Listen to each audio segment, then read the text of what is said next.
Assalamualaikum warahmatullahi wabarakatuh.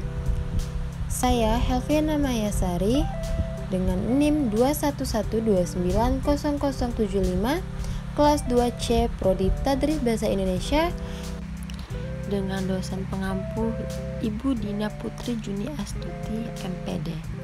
Baiklah, saya akan menjelaskan materi tentang klasifikasi bunyi bahasa. Klasifikasi bunyi bahasa terdiri dari vokal, konsonan, dan semivokal, nasal dan oral, bunyi panjang dan pendek, bunyi rangkap dan tunggal, bunyi ekspresif dan bunyi ingresif, geminat dan homorgan, keras dan lunak, bunyi nyaring dan tidak nyaring. Baiklah, saya akan menjelaskan apa saja klasifikasi bunyi bahasa tersebut. Vokal, konsonan, dan semivokal. Bunyi disebut vokal apabila terjadinya tidak ada hambatan atau proses artikulasi pada alat bicara. Contoh, merasa tatapan muka. Tatap dan muka bila vokal U dilafalkan pendek, maka akan bermakna bertemu. Bunyi disebut konsonan apabila terjadinya dibentuk dengan menghambat arus udara pada sebagian alat bicara. Jadi ada artikulasi. Huruf yang melambangkan konsonan dalam bahasa Indonesia terdiri atas 21 huruf, yaitu B, C, D, F, G, H, J, K, L, M, N, P, Q, R, S, T, V, W, X, Y, dan Z. Bunyi semivokal adalah bunyi yang secara praktis termasuk konsonan, tetapi karena pada waktu diartikulasikan belum membentuk konsonan murni, maka bunyi-bunyi itu disebut semivokal atau semikonsonan. Contoh, Y sesuai dengan I, W untuk U, Y untuk Y, dan W untuk W. 2. Nasal dan oral. Apabila udara keluar atau disertai keluarnya udara melalui rongga hidung dengan cara menurunkan langit-langit lunak beserta ujung anak tengkaknya, maka bunyi itu disebut bunyi nasal atau sengau. Contohnya M dan N. Apabila langit-langit lunak beserta ujung anak tengkak menaik menutupi rongga hidung sehingga udara hanya melalui rongga mulut saja, maka bunyi yang dihasilkan disebut bunyi oral.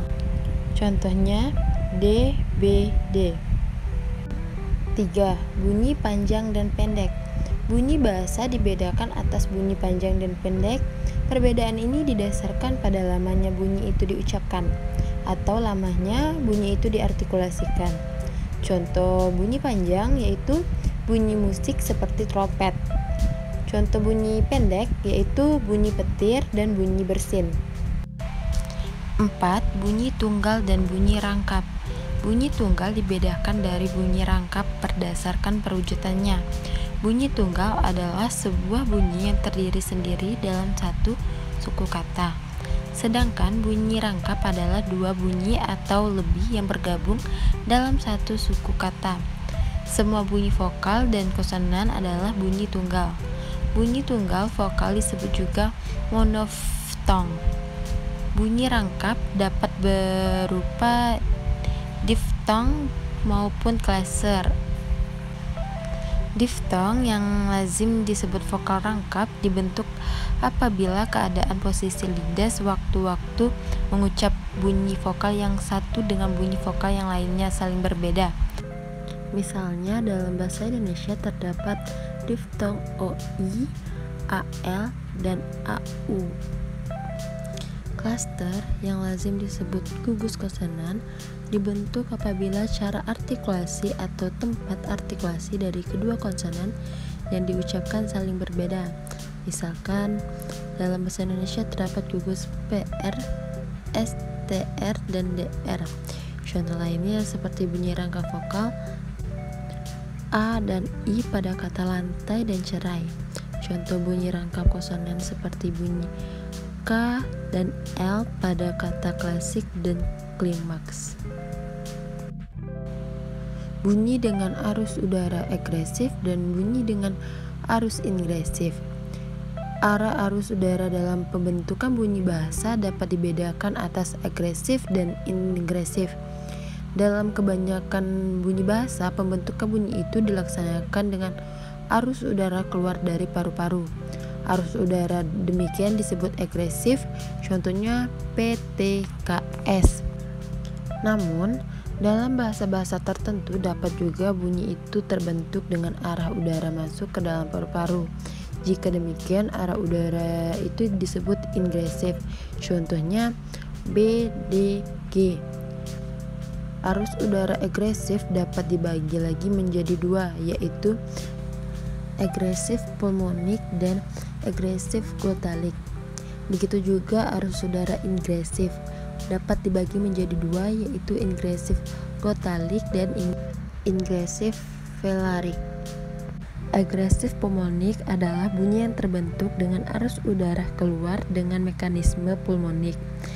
Mekanisme udara pulmonik ialah udara dari paru-paru sebagai sumber utamanya dihembuskan keluar dengan cara mengecilkan ruang paru-paru, otot perut, dan rongga dada.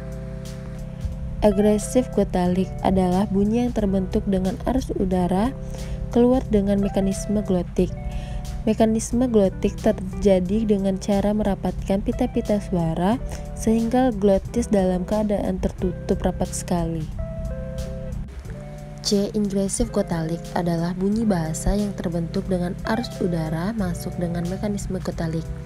Bunyi dengan arus udara ingresif mekanisme glotalik ini mungkin secara sempurna prosesnya sama dengan agresif glotalik di atas, jadi merapatkan pita-pita suara sehingga glotis tertutup rapat sekali.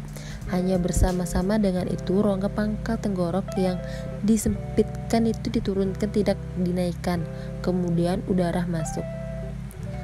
Ingresif velarik adalah bunyi bahasa yang terbentuk dengan arus udara masuk dengan mekanisme velarik. Mekanisme udara velarik terjadi dengan menaikkan pangkal lidah ditempelkan pada langit-langit lunak. Bersama-sama dengan itu, kedua bibir ditutup rapat, kemudian ujung lidah dan kedua sisi lidah merapat pada gigi atau gusi dalam. Itu dilepaskan turun serta dikebelakangkan. Bibir dibuka sehingga ada kerenggangan ruangan udara pada rongga mulut. Dengan demikian memungkinkan udara luar untuk masuk. Selanjutnya, geminat dan homorgan. Geminat yaitu rentetan artikulasi yang sama atau identik sehingga menimbulkan ucapan panjang dalam bunyi tersebut. Contohnya Allah dan Assalamualaikum. Adapun yang disebut homorgan yaitu bunyi-bunyi bahasa yang terbentuk oleh alat dan daerah artikulasi yang sama. Contohnya konsonan alveolar T, D, dan N, konsonan bilabial P, B, M, konsonan palatal C, J, N.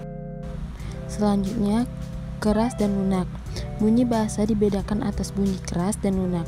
Perbedaan ini didasarkan pada ada tidaknya ketegangan kekuatan arus udara pada waktu bunyi itu diartikulasikan. Bunyi bahasa disebut keras bila pada waktu diartikulasikan disertai ketegangan kekuatan arus udara. Jika tidak disertai ketegangan kekuatan arus udara disebut bunyi lunak. Yang terakhir yaitu bunyi nyaring dan tidak nyaring. Vokal bunyi dibedakan atas bunyi nyaring atau lantang dan tidak nyaring pada waktu terdengar oleh telinga.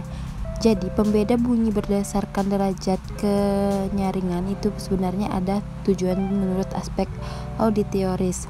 Derajat kenyaringan itu sendiri ditentukan oleh luas sempitnya atau besar kecilnya resonansi pada waktu bunyi itu diucapkan.